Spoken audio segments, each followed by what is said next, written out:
Factores de riesgo en pieza operatoria de pacientes sometidos a cistectomía radical y tratamiento a seguir.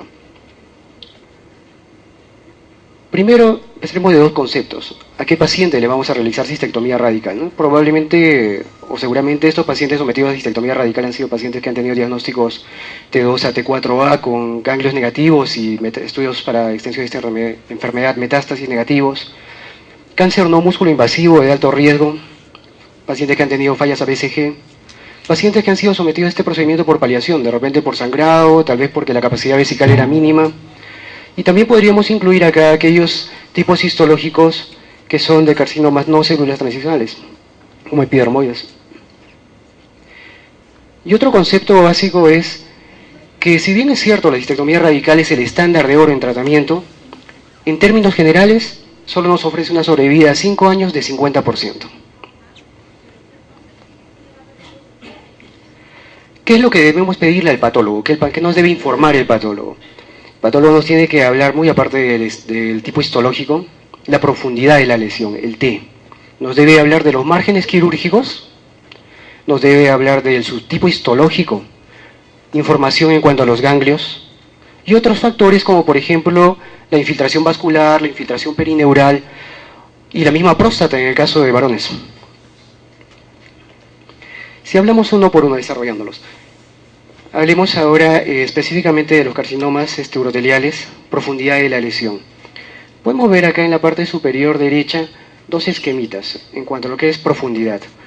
Si nosotros evaluamos y agrupamos esto, vamos a ver que aquellos pacientes que tienen un estadio clínico 2, T2A, T2B, en general la sobrevida a 5 años llega al 74%.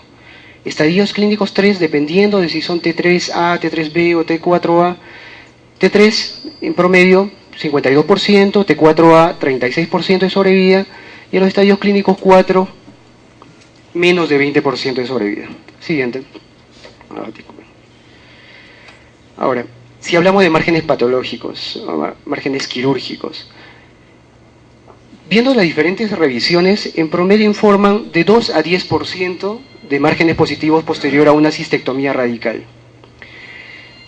En este estudio, por ejemplo, 268 pacientes, 25 pacientes con márgenes comprometidos, recurrencia local 100%, sobrevida 5 años 0%. Este es el promedio. Es por eso la importancia de exigirle nosotros al patólogo que nos den bien los datos de lo que es márgenes quirúrgicos a nivel del uréteres. Es por eso que nosotros cuando hacemos la cistectomía radical mandamos por separado los uréteres. Es importante que nos informen el margen quirúrgico a nivel de lo que es la uretra, margen quirúrgico a nivel radial. Eso también es importante. Otra cosa que nos interesa en el informe, el subtipo histológico. ¿Y por qué razón? Porque existen algunos de ellos, que son los menos, felizmente, que tienen pésimo pronóstico. Por ejemplo, micropapilar, nested, células pequeñas, sarcomatoides, micropapilar, ¿cuántos habrán descrito? 100 casos de repente como reportes, nested igual, 60 casos. Esto de acá nos habla de que este dato, como independiente, sin importar todo el resto, nos va a dar un pobre pronóstico a futuro. Por ejemplo, nosotros hicimos un reporte, esto fue creo el año 2008, esto lo hicimos en el Neoplásicas.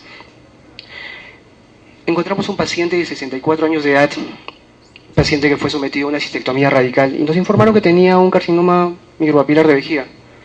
Paciente que pese a tener un buen tratamiento quirúrgico, recibir quimioterapia, 6 meses de vida. Ahora, hablemos de ganglios. En los ganglios, ¿qué nos interesa que nos dé el patólogo? El número total de ganglios, es necesario un buen estudio de los ganglios, que nos diga cuántos de ellos son positivos, si hay extensión extranodal o no, y la ubicación de los mismos. Las revisiones señalan que en promedio hay un 25% de pacientes que tienen ganglios positivos posterior a cistectomía radical. Esto depende también del tipo de disección que se haya hecho. De acuerdo a las revisiones que existen, evaluando lo que es NSC, las guías europeas, debería de informarnos como mínimo 9 ganglios. Claro, eso depende también de la extensión de la disección que realizamos nosotros. Pero con 9 ganglios uno podría quedarse tranquilo diciendo el estadiaje del INE que me está dando es satisfactorio. Para otros, 15 ganglios sería el punto de corte. Por ejemplo, acá hay algunos estudios de Sten. Sobrevida promedio 5 años con ganglios positivos, sin importar si es N1, 2 o 3, de 15 a 30%. También es importante la extensión de disección que debemos realizar o no. No existe realmente un estándar en las guías que nos diga tiene que ser hasta acá la disección ganglionar. Tiene que ser solo localizada a nivel de pelvis, solo a nivel de repente fosa obturatriz, comprometer los ganglios, las cadenas ilíacas, extenderse a la profunda, llegar de repente hasta el nacimiento de la mesentérica. Pero sí está claro que debe de que hay una mayor cantidad de ganglios obtenidos cuando uno realiza una disección mucho más profunda. Tenemos acá arriba este esquema en la cual comparamos lo que es una disección netamente confinada a lo que es pelvis a una extendida en la cual llegamos hasta el nacimiento de la mesentérica, ¿no? En esta revisión, por ejemplo, encontraron en ganglios pélvicos nada más, en una disección, diremos a nivel regional, el número de ganglios en promedio llegan 14, 12, algunos 15, por acá hay algún evento especial de 25, pero cuando agarran y se realiza una disección extendida, el número de ganglios es mucho mayor. Los números que obtiene son 20, 25, 30 acá. Entonces ya se ve la diferencia, ¿no? De acuerdo a la extensión de la disección. Y si ahora agarramos y comparamos, de repente está en el mismo autor, por ejemplo, vamos a tomar de ejemplo a Sten. Él tiene ganglios positivos. Cuando tiene más de 15 ganglios positivos, la sobrevida a 10 años es 36%. Cuando obtiene solo menos de 15, es mucho menor la sobrevida. Entonces sí es importante la extensión que se le va a dar a la linfadenectomía. Es por eso que uno sabe lo que opera, uno se da cuenta cuánto he resecado, cuánto tejido estoy enviando y las características que tiene este tejido. Entonces uno con todo derecho puede agarrar yo del patólogo y decirle, ¿sabes qué? Reseca bien, porque para mí eso es importante para la vida del paciente. Este es otro estudio en el cual, en términos generales, podríamos decir que hay una relación directa entre el número de ganglios y lo que es sobrevida. Y existe una relación inversamente proporcional en lo que es la densidad de ganglios obtenidos y lo que es sobrevida. Lo que quiero decirles es que mientras mayor densidad tengamos, o sea, más ganglios positivos, vamos a tener una sobrevida mucho más pobre. Ahora, otros datos que también se han encontrado en diferentes estudios como independientes son la infiltración vascular y el patrón de invasión. De acuerdo a esto, ellos son factores negativos. En los pacientes que son sometidos a cistoprostatectomía radical, también es importante que estudien bien la próstata. Y que esa próstata, nosotros antes de ingresar a un paciente para cistectomía radical, un paciente varón, tenemos que hacerle también el estudio, ¿no? Por lo menos pedirle un PSA, hacer un tacto rectal.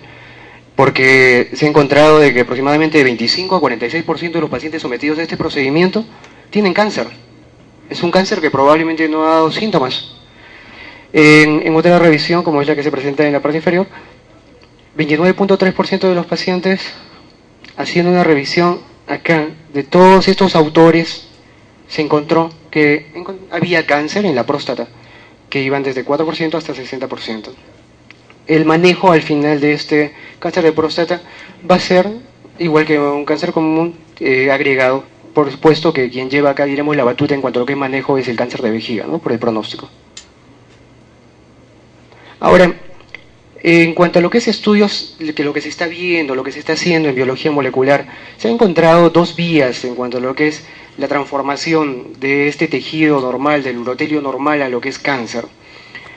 Una vía que tiene el 70-80% de transformación, los cuales por lo general van a carcinomas no invasivos, en los cuales se ha visto de lesiones a nivel de los brazos cortos de los cromosomas 9.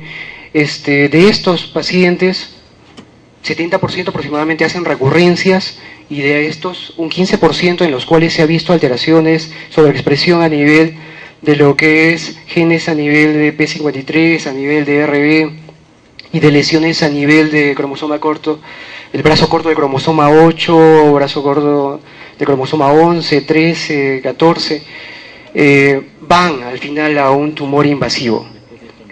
Y otro grupo, que son los menos 20 a 30%, que ya están dirigidos y van a ir a un carcinoma invasivo. En ellos igual se encuentran este tipo de alteraciones sobre expresiones a nivel de genes supresores. y también alteraciones a nivel de otros factores, como es por ejemplo el factor de crecimiento o las ecaderinas. ¿Por qué es importante lo que hemos hablado? Porque esto nos va a permitir a futuro examinar en la pieza operatoria y hacer estudios en la pieza operatoria que nos va a decir si estos pacientes van a necesitar un tratamiento más o nos van a hablar del mismo pronóstico o nos van a ofrecer en un futuro de repente alternativas de tratamiento. Por ejemplo, este es otro estudio en los cuales lo que se encontró es una sobreexpresión a nivel del HER2-NEO, a nivel de HER2, que lo que hace es un receptor al cual se va a unir un factor de crecimiento que, actuando a nivel de las tirosinquinasas, va a permitir una mayor replicación de la célula. Estamos hablando de cáncer. Por lo tanto, el pronóstico va a ser mucho peor. Ahora, si nosotros podemos extrapolar esto de repente, esto ya se ha estudiado, por ejemplo, en mama. En cáncer de mama, pacientes en la pieza operatoria se manda a estudiar, se le hace HER2/neu, se hace Herceptin test y se les da alternativas en cuanto a tratamiento, y existe tratamiento. Por ejemplo, se puede dar tratamiento con anticuerpos monoclonales. Lo que se está utilizando es el trastuzumab, por ejemplo. A futuro esperaremos mejores respuestas, ¿no? Veremos pronósticos. Como se dijo bien claro, 50% de los pacientes a 5 años ya no están con nosotros, pese a un tratamiento radical. Ahora, ¿cuál es el manejo? ¿Qué vamos a hacer con estos pacientes? Muchos de los pacientes, estamos hablando de un 2 a 22%, cuando se hace el estudio de la pieza operatoria, nos informan que no hay tumor residual. Cuando uno revisa los trabajos en toda la literatura, los va a encontrar como T0. Realmente no son T0, ¿no? Porque uno debe hacer el estudio en base a la cantidad de información que teníamos antes, y esto es a nivel de la RTU. Por lo tanto, el estadiaje va a ser de acuerdo a la información previa. Son pocos los estudios, tenemos acá algunos cuantos de ellos. La sobrevida en promedio a 5 años, cuando son T0, es 83%, cuando hay tumor residual es 66%. Y al final saber que la sobrevida está determinada por estadio inicial. Eso todavía está en discusión, algunos dicen de que no, que cuando son T0 van a ir mucho mejor. Ahora, si son pacientes que tienen un estadio clínico T2, estos pacientes simplemente podrían quedar en observación. O a futuro, tal vez de acuerdo a estudios biológicos que se hayan, vamos a poder decir, este paciente necesita algún tratamiento más, un tratamiento adicional. En los pacientes que tienen estadios clínicos T3, T4A, N0, de acuerdo a la guía, este es de acuerdo a la guía europea, esto está de acuerdo a la guía europea, la quimioterapia adyuvante se puede indicar, va a ayudar, ¿de acuerdo? Pero todavía no es algo que uno deba decir, este paciente sí tiene que ir a quimioterapia. No está totalmente confirmado, falta todavía mayor cantidad de estudios. Pero ya existen múltiples trabajos en los cuales uno, comparando un paciente que después de la cistectomía recibe quimioterapia versus uno que solo ha tenido quimioterapia, no va a tener una buena respuesta. O va a tener una mejoría en cuanto a lo que es 5 a 10% en lo que es sobrevida. La base siempre es con cisplatino. Pacientes que sí tienen ganglios positivos, como se vio, el pronóstico no es muy bueno. Pacientes pueden recibir quimioterapia, pueden recibir radioterapia a título paliativo en algunas zonas, y estos pacientes por lo general ingresan a ensayos clínicos.